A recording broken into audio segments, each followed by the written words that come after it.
আসসালামু আলাইকুম। এই যে এটা ডিসি ভোল্ট মিটার, এই মিটারের দেখতে পাচ্ছেন এখানে ওয়্যার বা তার থাকে তিনটা। কেমন? এই তিনটা তারের ভিতরে আপনি যদি 30 ভোল্টের নিচে পরিমাপ করেন, মাপতে চান, সেক্ষেত্রে আলাদা করে 5 ভোল্ট দেওয়ার কোনো দরকার নেই। মানে এটাকে রান করার জন্য আপনাকে 5 ভোল্ট দরকার, এটা হলো কথা। যদি আপনি 30 ভোল্টের নিচে মেজার করেন বা মাপেন ভোল্ট, সেক্ষেত্রে আলাদা করে 5 ভোল্ট দেওয়ার দরকার নেই রান করার জন্য।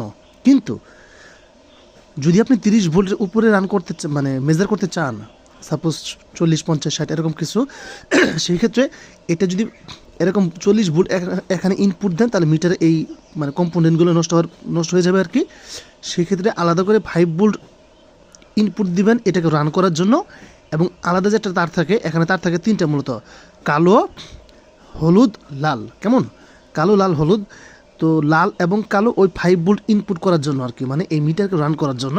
আর হলুদ পাতা হলো ওই যে ভোল্টেজ কতটুকু পাবে সেটার একটা রিডিং পাওয়ার জন্য। কেমন? তো সেই ক্ষেত্রে আপনি যদি, যেহেতু আমি 30 ভোল্টের নিচে মাপবো, আমার আইপিএসের ব্যাটারি 12 ভোল্ট, সেই ক্ষেত্রে আলাদা করে মানে 5 ভোল্ট দেওয়ার দরকার নেই। এই ক্ষেত্রে করণীয় হলো, এই লালটা থাকলো, এই হলুদ এবং কালো তার থাকলো, হলুদ এবং লাল তার দুইটাকে কম্বাইন্ড করে এক করে এই জায়গায় সোল্ডার করে দেওয়া হয়েছে। এখন দুই তারে এটা মানে মাপা যাবে। লাল দিয়ে আপনি নিউট্রাল আসবে, আর এটা সবুজ দিয়ে আপনি লাল কালো দিয়ে নিউট্রাল আসবে, সবুজের সাথে আপনার ওই যে লাল এবং হলুদ তারের সংযুক্ত থাকবে। এখন সুন্দরভাবে রিডিং দেওয়া যাবে, সমস্যা নেই। আর একটা বিষয় হলো, এখানে দেখবেন একটা যে করা যায়, এটা দিয়ে এটা ঘুরে আপনাকে ভোল্টেজটাকে অ্যাডজাস্ট করতে পারবেন, যে আপনার ভোল্টেজটা অ্যাকুরেট দিচ্ছে কিনা। অনেক সময় দেখবেন এই মিটারগুলো একটু রিডিং বেশি দেখায়, মাপ বেশি দেখায়।